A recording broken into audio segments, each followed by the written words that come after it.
Hello, beautiful homemakers.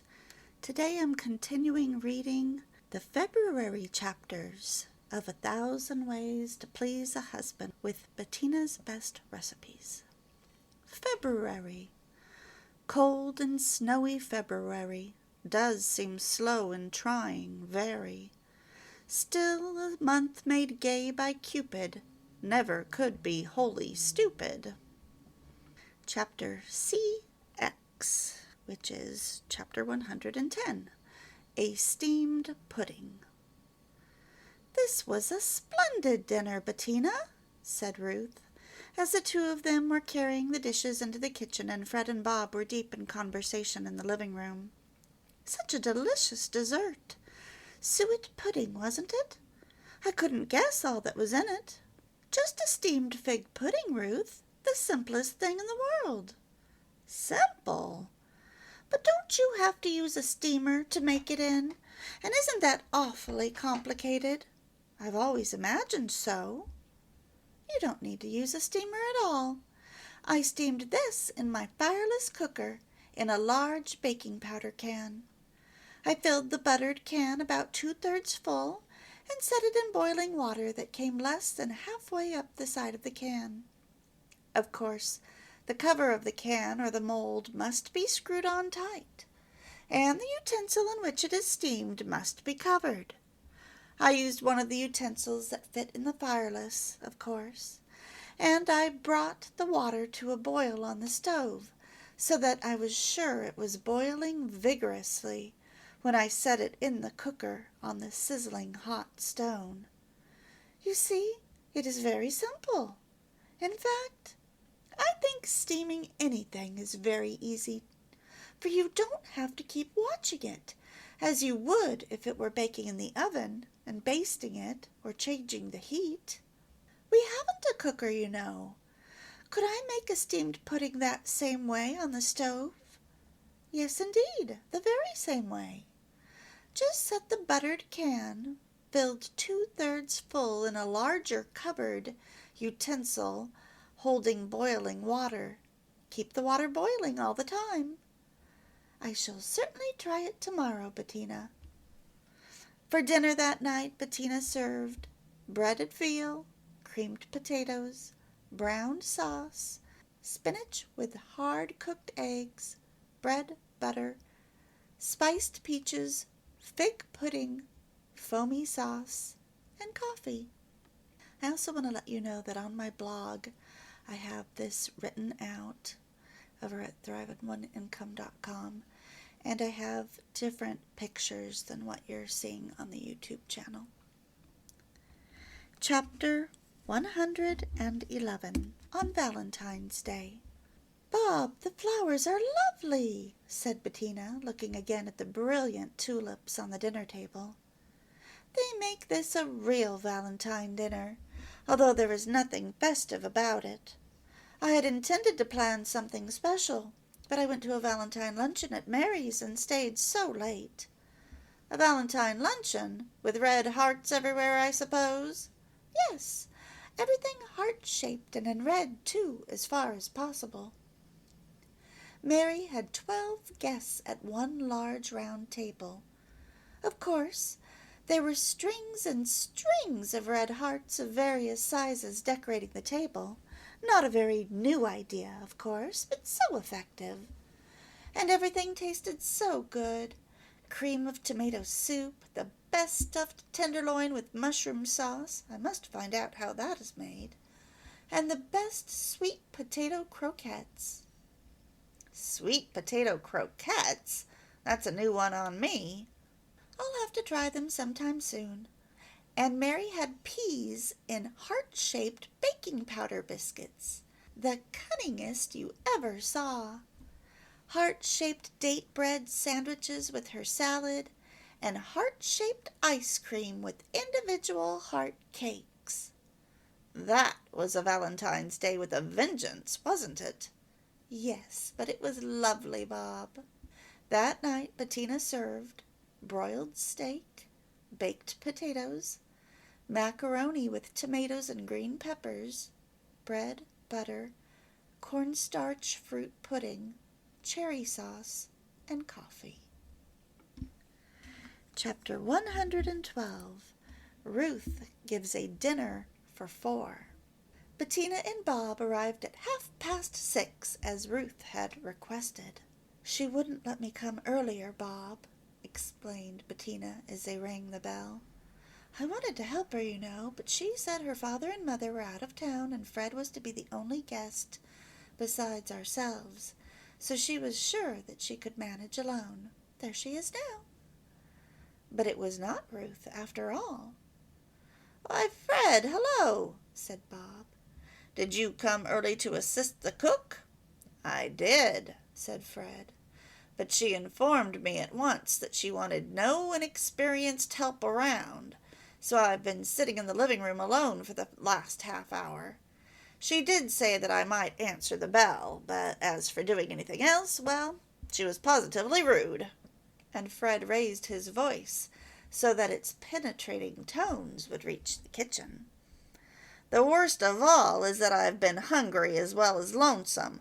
I might endure sitting alone in the living room if I hadn't gone without lunch today in anticipation of this banquet, and now—" "Shame on you, Fred," interrupted Ruth, coming in with flushed cheeks above her dainty white apron.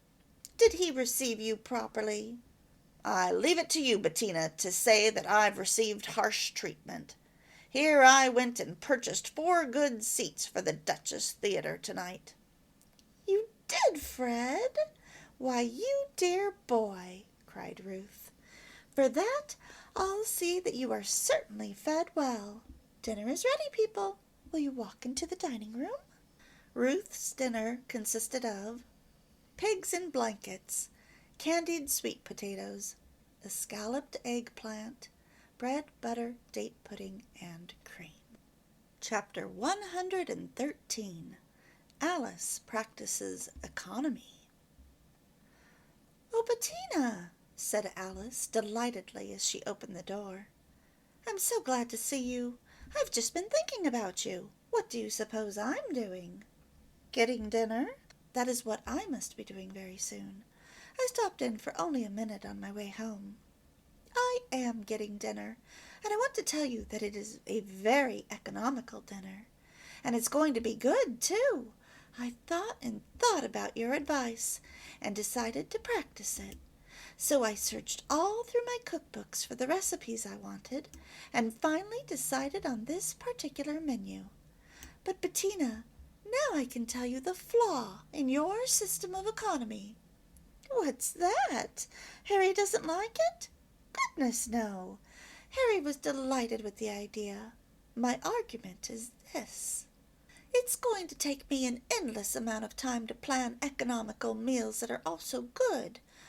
Time that I ought to spend in polishing silver and making calls and sewing on buttons and—" "I don't believe it'll be as bad as you think, Alice dear," laughed Bettina. "For instance, if this meal tonight is good and economical, and Harry is pleased, don't forget the combination, but write it down in a notebook. You can repeat the menu in 2 or 3 weeks, and you have no idea how soon you will collect the best combinations and ideas of economy. Tell me what you're having tonight." That night Alice served baked eggs, potatoes scalloped with bacon, baking powder biscuits, butter, peach cup with peach sauce, and tea. Chapter 114. A company dinner for Bob. "Some dinner tonight," remarked Bob as he sat down at the table. "Were you expecting company that didn't show up?" "No, indeed," laughed Bettina. "I expected just you and nobody else. But maybe I did cook a little more than usual. You see, I was over at Alice's this afternoon inspecting her list of next week's menus.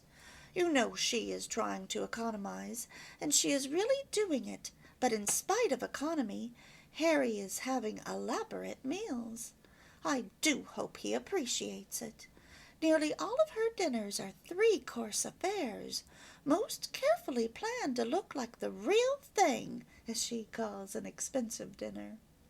I tell her that hers are the real thing, only almost too elaborate.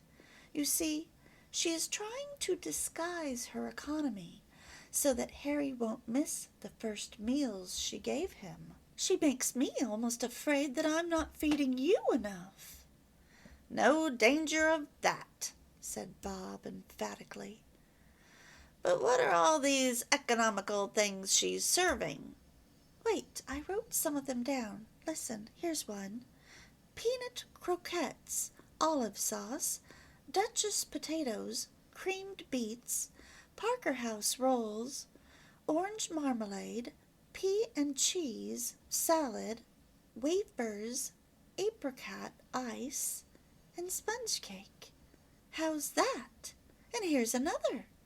Creamed tuna, stuffed potatoes, mock eggplant, whole wheat muffins, grape jelly, Russian salad, fairy gingerbread, and hard sauce. Well, said Bob, they sound good, but not so good as the dinners you give me. That evening Bettina served escalloped salmon, baked potatoes, creamed cabbage, egg rolls, currant jelly, chocolate kisses, and coffee.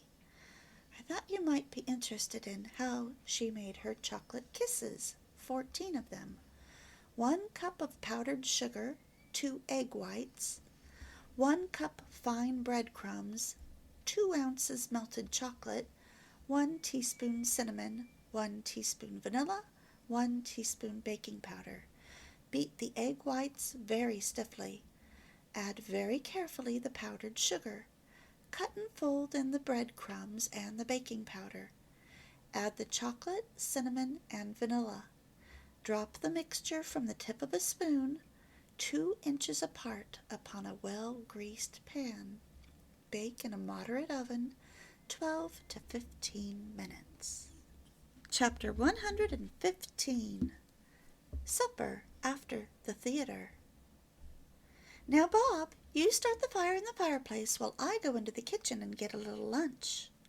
Mrs. Bob, said Donald, an old school friend of Bob's, I don't want you to do any such thing. We don't need any lunch. Stay in here and we'll all talk. You'll talk all the better for something to eat, said Bettina, and so will Bob, won't you, Bob? Well, said Bob with a grin, I will admit that coming home in the cold has given me something of an appetite. Then, too, I'll tell you, Donald, that Bettina's after-theater suppers aren't to be lightly refused. Yes, on the whole, I think we'd better have the supper. We couldn't get you for dinner tonight, and you're leaving so early in the morning that you see you won't have had any real meal at our house at all. Meanwhile, Bettina was busying herself with the little supper, for which she had made preparations that morning. When she had creamed the oysters and placed them in the ramekins, she popped them in the oven.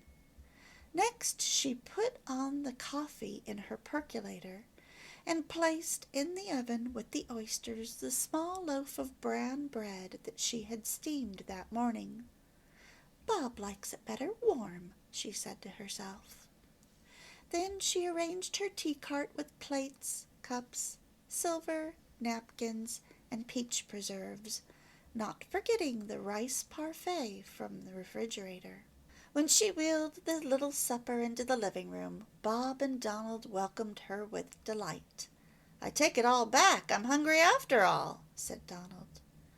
Bettina served creamed oysters and ramekins, steamed brown bread, peach preserves, rice parfait, and coffee. Chapter 116. Washington's Birthday Plans. Good bran bread, said Bob, reaching for another piece. I like that recipe, said Bettina, and it's so easy to make. What have you been doing all day, cooking? No, indeed. Charlotte was here this afternoon, and we made plans for the tea we are going to give at her house on Washington's birthday. Oh, Bob, we have some of the best ideas for it. Our refreshments are to be served from the dining-room table, you know, and our central decoration is to be a three-cornered black hat filled with artificial red cherries.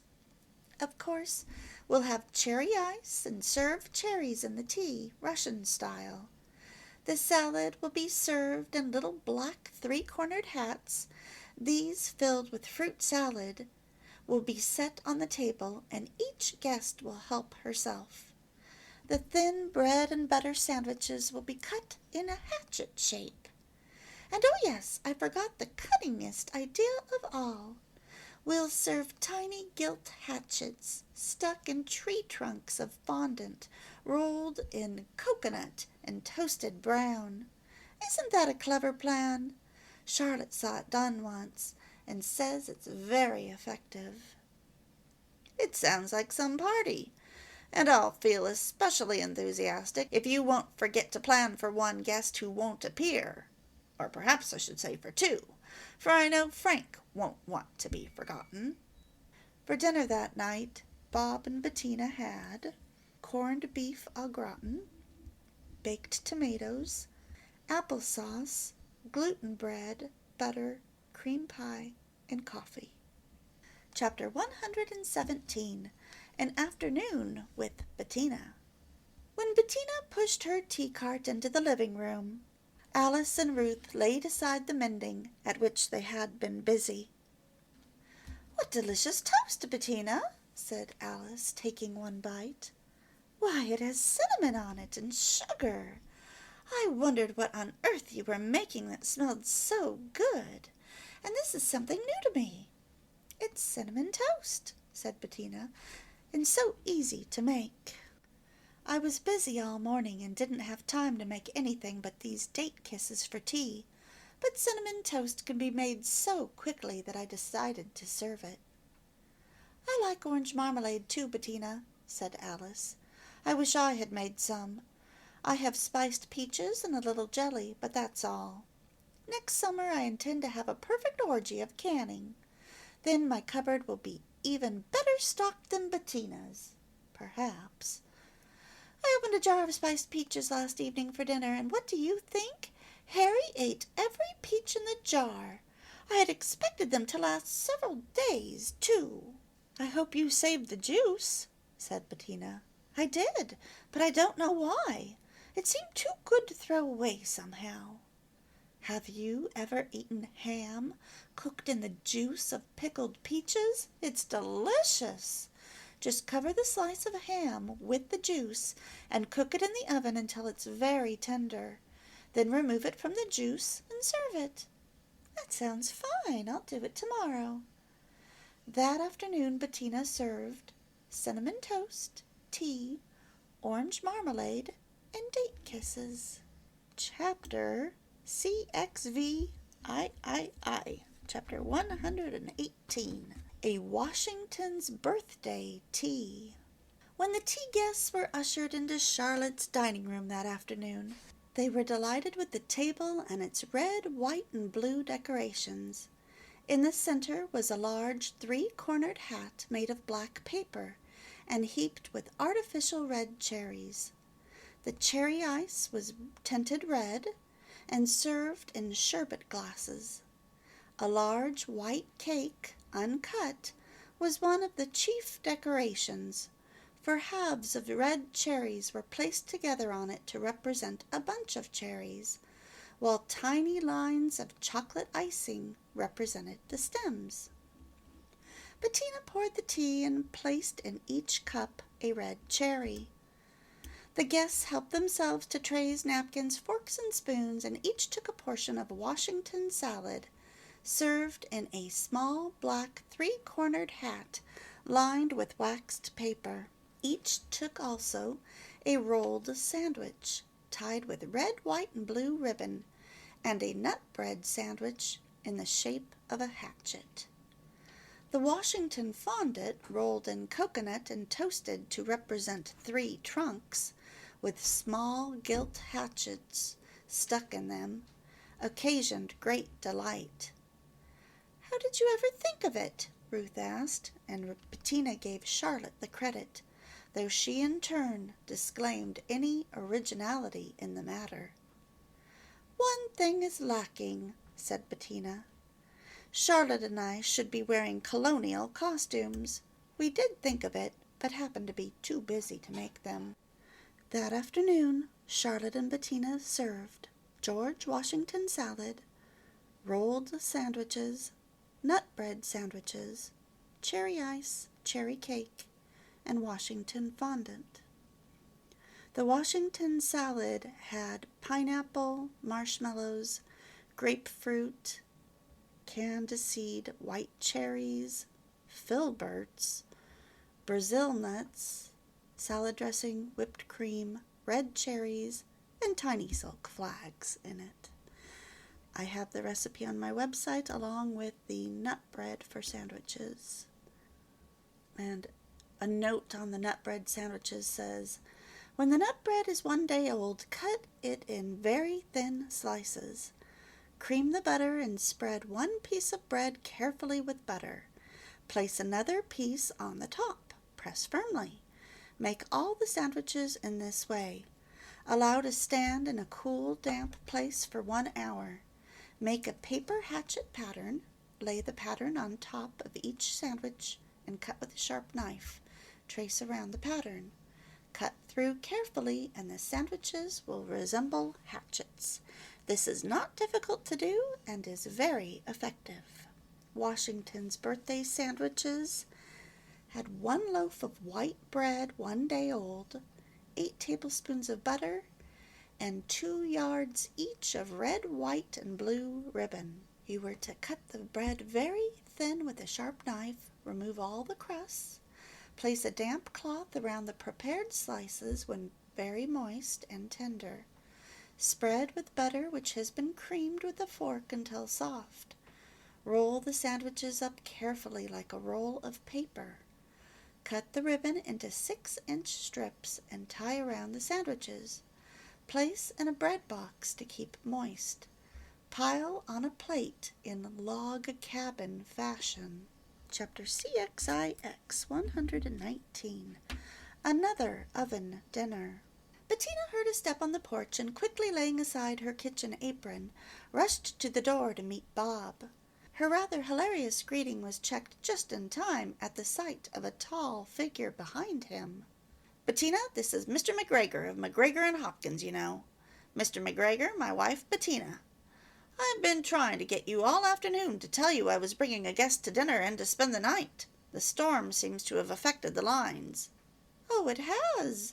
I've been alone all day, haven't talked to a soul. Welcome, Mr. McGregor. I planned Bob's particular kind of a dinner tonight, and it may not suit you at all, but I'm glad to see you anyhow." Mr. McGregor murmured something dignified but indistinct, as Bob cried out heartily, "Well, it smells good anyhow, so I guess you can take a chance, eh, McGregor?" Bettina had a hazy idea that Mr. McGregor of McGregor and Hopkins was somebody very important with whom Bob's firm did business, and although she knew also that Bob had known Mac, as he called him, years before in a way that was slightly more personal, her manner was rather restrained as she ushered them into the dining room a few minutes later. However, the little meal was so appetizing, and the guests seemed so frankly appreciative, that conversation soon flowed freely. Bob's frank comments were sometimes embarrassing. For instance, when he said such things as this: "Matrimony has taught me a lot, McGregor. I've learned— Well, now, you'd never think that all this dinner was cooked in the oven, would you? Well, it was. Baked ham, baked potatoes, baked apples, and the cakes, Bettina's cakes, I call 'em. You see, my wife thinks of things like that. A good dinner and saving gas, too." "Oh, Bob," said Bettina with a scarlet face. "You needn't be embarrassed, Bettina. It's so. I was just telling Mac as we came in that 2 can live more cheaply than 1, provided the other one is like you, always coaxing me to add to our bank account. It's growing, too, and I never could save before I was married."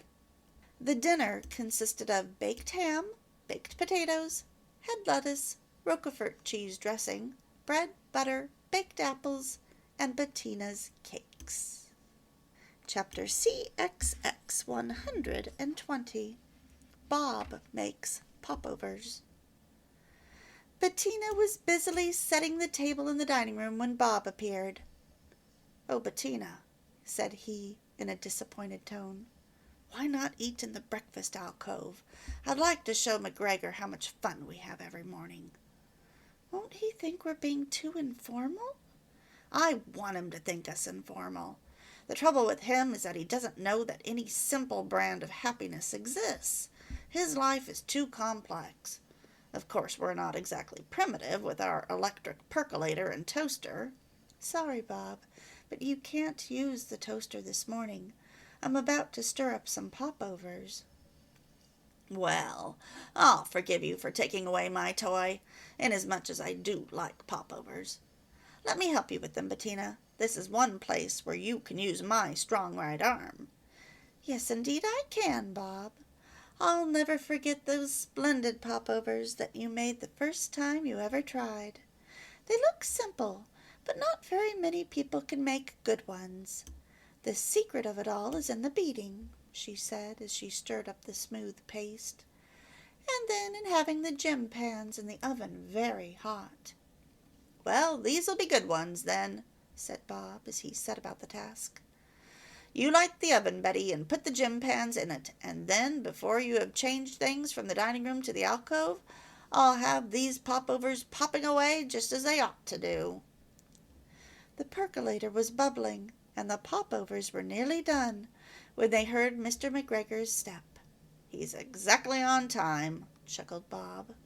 "That's the kind of a methodical fellow he is in everything." "Well, there's no time when promptness is more appreciated than at mealtime," said Betty decidedly. "I like him." "Come on out here," called Bob cheerfully. "This is the place in which we begin the day. We'll show you the kind of a breakfast that'll put some romance into your staid old head. I made the popovers myself, and I know they're the best you ever saw, likewise the biggest, and they'll soon be the best you've ever eaten." When Bob had finished removing the popovers from their pans, the two men took their places at the table to the merry tune of the sizzling bacon Bettina was broiling.